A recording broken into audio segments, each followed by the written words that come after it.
Ok, ahora vamos a hablar de circuitos con transistores de efecto de campo, con MOSFET, con JFET. Ok. Para empezar, vamos a hablar, bueno, que ahí existen, primero para poder polarizar estos equipos, tres tipos, hay varios tipos de polarización, pero nosotros vamos a ver en clase tres tipos de polarización: una polarización fija, una autopolarización y una polarización a través de un divisor de tensión. Para una polarización fija, nosotros lo que se maneja es este tipo de circuitos donde lo importante es observar, en este caso aquí hay algunos capacitores de acople, pero eso es para análisis AC. Nosotros vamos a trabajar análisis DC. Cuando hacemos análisis DC, estos capacitores se comportan como un abierto, ambos capacitores como un abierto, y por lo tanto no circula corriente por acá. Al no circular corriente por acá, no circula corriente por la compuerta.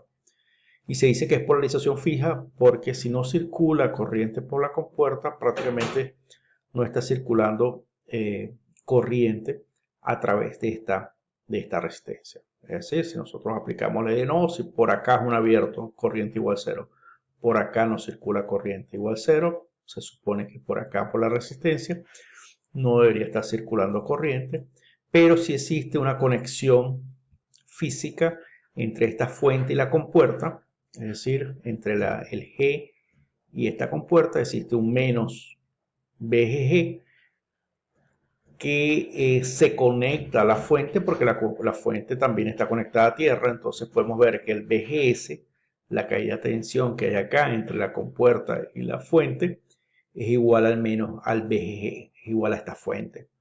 ¿Ok? Esta fuente, como vemos, es negativa, por lo tanto VGS es un valor negativo. Como vimos anteriormente, es un canal tipo N y por lo tanto él se polariza con una fuente de tensión negativa. ¿Ok? Entonces, después, las ecuaciones que definen la corriente que circula por el drenaje viene dado por la ecuación de Shockley, como lo vimos en el capítulo anterior, y viene dado por esta ecuación. Que esta ecuación no es más que parte de datos técnicos del transistor y de este punto de operación. Si tenemos VGS, vamos a suponer que el VT sea menos 4 voltios y el VGS sea menos 2 voltios. Aquí tenemos una relación que elevada al cuadrado nos da un cierto valor, un punto de operación, de acuerdo a este dato que sacamos de nuestras especificaciones técnicas o es suministrado eh, como dato numérico. ¿Ok? El otro dato que tenemos que tomar en cuenta es el voltaje, la caída de tensión que hay entre el drenaje y la fuente, y eso simplemente es el recorrido de esta malla. Si por acá pasa la corriente de drenaje, aquí hay una caída de tensión, entonces VDD menos esa caída de tensión me da el voltaje entre el drenaje y la fuente. ¿Ok?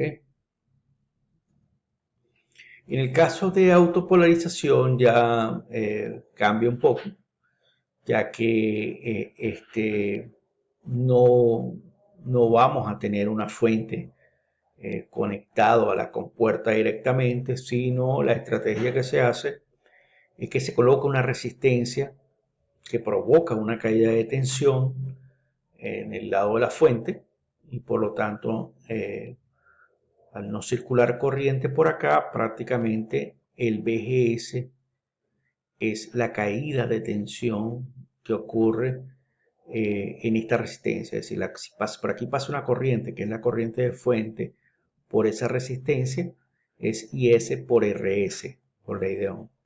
Esa caída de tensión, como IS es igual a ID, es ID por RS. ¿Okay? Cuando sustituimos eso en esta ecuación de Shockley, vemos que hay una dependencia, hay una ecuación donde tenemos un término cuadrático y tenemos que despejar ID. Es decir, hacemos un despeje del valor de ID porque RS es dato, BT es dato y DSS es dato. Entonces podemos despejar ID. Y en cuanto a la caída de tensión, ya varía porque se le suma a esta resistencia de drenaje, se le suma la resistencia de la fuente. ¿Ok? Entonces, ese sería el otro punto, otro cálculo que se haría en cuanto a las tensiones de drenaje y fuente.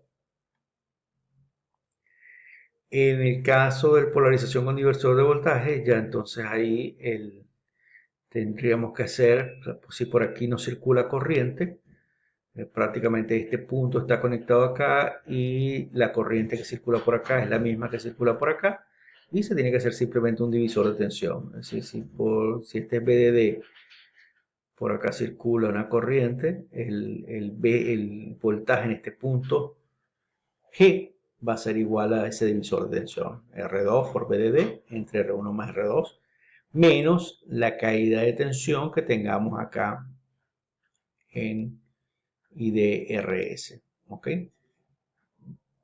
Entonces esa caída de tensión también hay que considerarla para parte del BGS.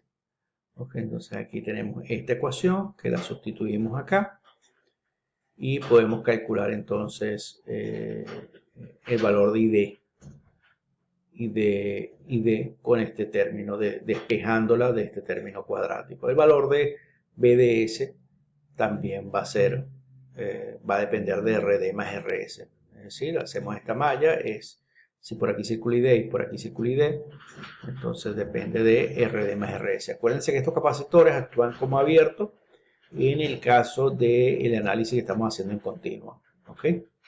Análisis en continuo, esto actúa como un circuito abierto, no están conectados. Ok, entonces con esto terminamos la parte de polarización y vemos otro tipo de análisis, un análisis un poco más dinámico, que ocurre cuando, aquí fíjense que lo estamos accionando, estamos polarizando ese MOSFET con un divisor de tensión y qué ocurre, ¿no? ¿Qué ocurre con ese MOSFET al momento de accionarlo, ¿no? De que podamos hacer circular corriente por el drenaje. Entonces hay un circuito que es un modelo similar donde el comportamiento de, de ese voltaje en el gain y va a tener un cierto efecto capacitivo, ¿ok? Un cierto instante de tiempo. Acuérdense que ahora vamos a hacer un análisis dinámico, lo anterior era un punto de operación en régimen continuo. Esto es un poco dinámico para entender cómo es ese proceso de accionamiento del MOSFET.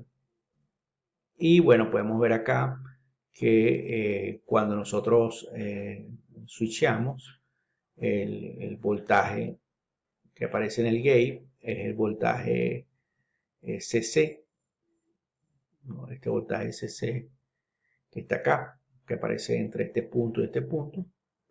¿Ok? Y esa corriente del gate es la corriente pick-up. ¿Ok? Y tiene un efecto capacitivo, vemos que un proceso de carga y luego un proceso de descarga cuando apagamos. Proceso de carga y proceso de descarga cuando apagamos. Entonces ese es el efecto transitorio que hay durante un encendido y apagado de un MOSFET, ¿no? Entonces este tiempo encendido tiene que ver mucho con la constante de tiempo. Este capacitor es un dato de las especificaciones técnicas. Pero bueno, esto para efectos de cultura general, para que ustedes entiendan cómo es el proceso de accionamiento del MOSFET. Y cuando ocurre una conmutación, es decir, cuando esa fuente es variable a través de unos pulsos, él va a tener algo parecido a esto, ¿ok? Depende del pulso, va a tener un comportamiento similar a esto, ¿ok? Entonces, donde el pulso está definido por un cierto periodo, pero bueno, él va a tener un BGS, una rampa, algo similar a una rampa, para poder obtener la corriente, el voltaje GS máximo, puede decir, y para eso va a tener una corriente de ID máximo. Acuérdense que este MOSFET, sí. ¿Ok? Entonces, esa es la parte de dinámica, un poco para explicarlo de manera de cultura general. Sin embargo, nosotros vamos a estar trabajando mucho con con este tipo de equipos, pues, de circuitos, para determinar por polarización fija, autopolarización, determinar puntos de operación y determinar valores de resistencia de diseño en los ejercicios que vamos a estar resolviendo en clase. ¿Ok? Bueno, eso es todo.